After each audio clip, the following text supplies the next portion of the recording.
Hey everyone, the new 9.5 kilowatt battery is in. Alright, if you saw my previous video, I had the battery delivered and I was awaiting the cables. Well, the cables have arrived, the installer's come and put it in, and it's been running for about 10 days and everything's gone well, so I thought I'd make a quick update. Basically, I've got a GivEnergy AC 3.0 inverter there. This is the new Generation 2 9.5 kilowatt battery, and this is my previous Generation 1 8.2 kilowatt battery. So I'm just going to talk about what the installer had to do to get this all hooked up.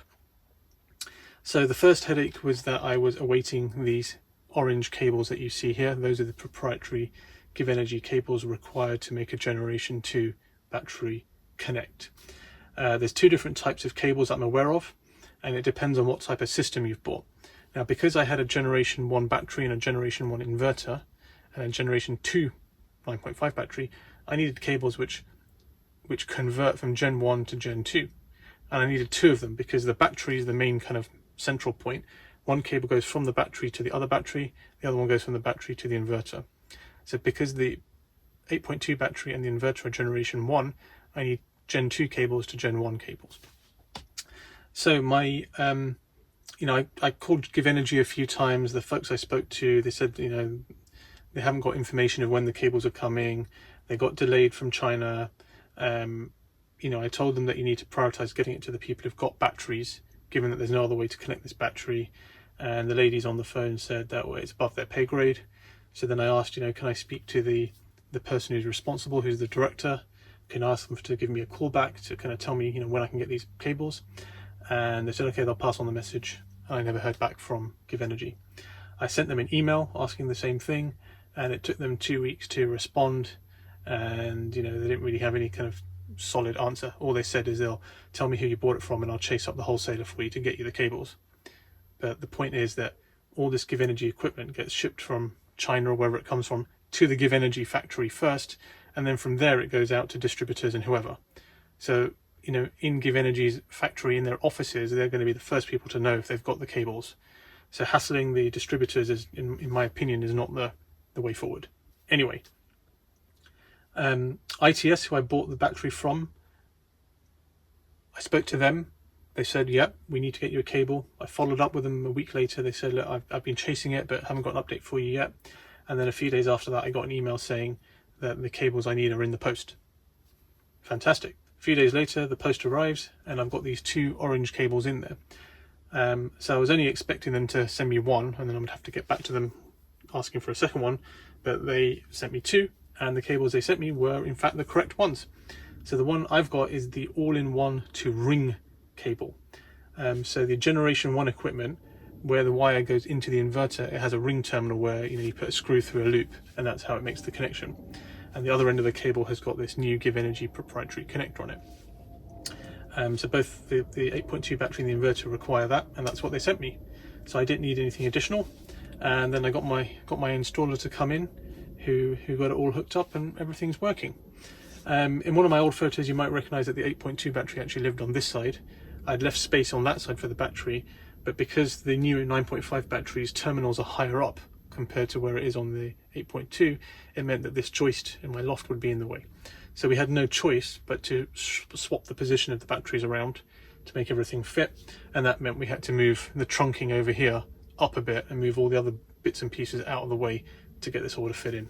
So it would have been an hour's work, but in fact it took the installer several more hours because he had to move everything else, unwire it, put it all back together again. But he wasn't phased, he did it all, and everything's working.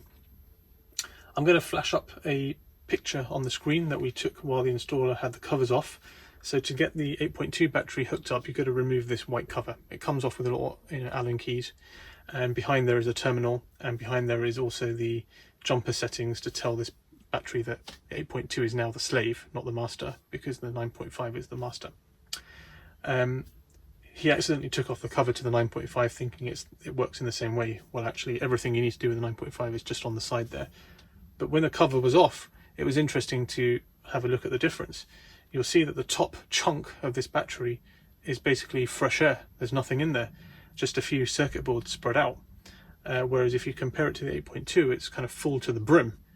So I'm not really clear why GivEnergy have kind of created a bigger form factor just to ship me some fresh air, If you look at the internals there, you could have kind of orientated some of those circuit boards a bit differently to get it to take a smaller form factor. I don't know if they intend to use this form factor to squeeze an extra battery module in there and make this battery like a 11 kilowatt battery, but to me it was a bit annoying. I had to rearrange everything here to fit this unit in when actually the extra space I needed is fresh air. But anyway, this is how it is. The other detail to share with you is the way these batteries are configured is that they will both charge and discharge together. It doesn't work that one of them charges to full before the other one starts to charge, and vice versa. The reason being is with the lithium batteries, if you fully charge them or fully discharge them, you start to decrease the longevity of the battery. So keeping them in the middle sections is actually better for them. So that's why in my mind it makes sense that when the battery's charging up, they both kind of charge together, and then they might reach max, but at least they've done it together, and vice versa. So if you look at the status lights, I don't know how well you can see them at the moment. There's 2 lights on the 8.2, and there's also 2 lights on over here on the 9.5. So both batteries are about 50% fully charged at the moment. So that's an indication of how it works. I didn't have to configure anything, this is just how it works. So anyway, we've got the battery all hooked up here. The old battery without the new one had a separate fuse, which was here on the wall, a GivEnergy fuse, a 100 amp fuse. We didn't need that because the fuse is actually integrated into the side of the new 9.5 battery. So we removed that from the equation, and then this cable up here, which comes out of the inverter, it goes direct into the battery. The old one used to have a cable going into a fuse box, and then from the fuse box the cable went into the battery. So that's the kind of key difference. Of course, previously all this wire was hidden inside that trunking, and now it's exposed. It's not a big deal because it's kind of neat inside this orange kind of hose that they've provided, but it would have been nicer if I could tuck it all away. I suppose I could do if I got a bigger piece of trunking. That trunking I've got there is full to the brim with all the excess cable for different CT clamps that are running around. If I zoom in now to the connections on the new battery, so you can see how it all comes together. So this is what it looks like. This is the fuse. Inside this flap are the jumper settings. There's 2 rows of jumper settings. I'm not going to go through it. You can read the instructions if you want to know what's what. Those are the 2 orange cables at the back. One of them connects to the inverter and the other one connects to the second battery. If I go a bit closer, you should be able to see where the sheath has kind of come away from the terminal, that there's 2 cores inside, the 2 orange cores. So that's the positive and negative. And then in between the 2, you should see a brown core, and that's like the COM cable, which is this black one here, which is integrated as part of this new cable. So that's how the inverter communicates with the battery, I guess, to understand status, configuration, other details. Just below you'll see the earth terminals over there. So one of these terminals connects to the inverter, and the other, one of the cable goes to the inverter, the other cable goes to the old 8.2 battery.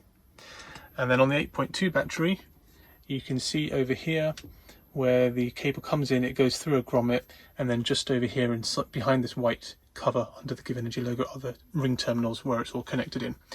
The jumper settings are also done over there on the 8.2 battery. But that is pretty much it. So I'm happy, everything works. There were no problems at all during the install. If I share some opinions, it took GivEnergy 45 minutes to pick up the phone when the installer called to get the system commissioned. So that's a bit annoying because the installers are charging you for their time and they're wasting time on hold because GivEnergy are very busy, short-staffed or whatever, not answering the phone quick enough. I have phoned GivEnergy a few times for different things and I spend forever on hold. No matter what time of day I call them, they just seem to be very busy and not able to pick up the phone quick enough. So I think they need to make some improvements there, because that is frustrating and time wasting. It's a bit weird that there's so much fresh space inside this battery. It would have made my life easier if they had it in a smaller form factor and not shipped me some fresh air, but so be it. GivEnergy can do a better job with making information available on their own website. They have continuously told me that I need to get information out of my installer or the wholesaler about how their systems work. Now the wholesaler and the installer have got other things to do. They sell multiple brands. They're not there to kind of tell me how the GivEnergy systems work and all the bits I need. In my opinion, that's GivEnergy's job to make it clear on their website that if you get this battery, you require these cables. There's 2 different types of cables, depending whether you have a all Gen 2 system or you have a mixture of Gen 1 and Gen 2, like in my case. So GivEnergy seem, it's been a month since I kind of raised this with them, and they still haven't updated their website to make this clear. And they don't seem to be wanting to take responsibility. They keep deferring everything to the installers. So I think there's improvement there. I think my whole experience in this issue with the cable is purely because I was one of the first people to get my hands on the battery, and whatever reason they had a delay in getting the cable shipped out at the same time. If you're purchasing one now, I would imagine that they've kind of overcome this and they've got some cables into the country, and the wholesalers are all kind of aware of this and they'll get you the cable shipped out. So you shouldn't have the problem. I think it's simply because I was one of the first people to get my hands on the 9.5, and maybe one of the first people to get it installed, who knows. So I think that's a small teething problem. Apparently the cables were created because a lot of installers said that it's a faff to have to use a bit of wire and connect it all up. If you could just have some cables with connectors on the end, it makes installation that much easier. So I think it's good that GivEnergy are listening to installers' feedback and have created the cable. But yeah, these proprietary connectors are a headache, especially when the stock is low or non-existent. How are you supposed to connect these things up if you don't provide the cables together? So I think GivEnergy need to look at their supply chain and kind of try and figure out how to prevent this happening in future.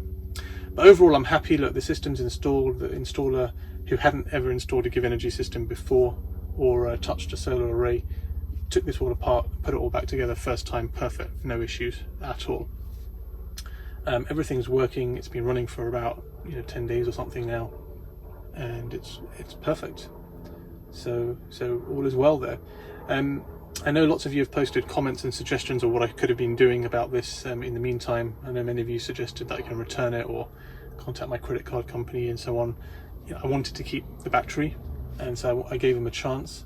And whilst GivEnergy could have done a much better job at taking responsibility for what is their supply chain problem, the good thing is that the distributor and the wholesaler I bought it from, ITS and Cedron, they did take responsibility, and within about 2 weeks they had got me the 2 cables I needed free of charge. Like I said, I'm not sure if I got lucky and got them free of charge, or if it was already in the price I paid for the battery in the first place. If you're buying it now, you might have to pay for the cables, but whatever, at least they provided it to me. Even if you have to pay for the cables, they're not extortionate on ITS's website. They're reasonably priced. Midsummer seem to be charging a bit more. Pay attention to what kind of system you're getting. So because mine is a combination of Gen 1 and Gen 2, I need a specific Gen 1 to Gen 2 cable.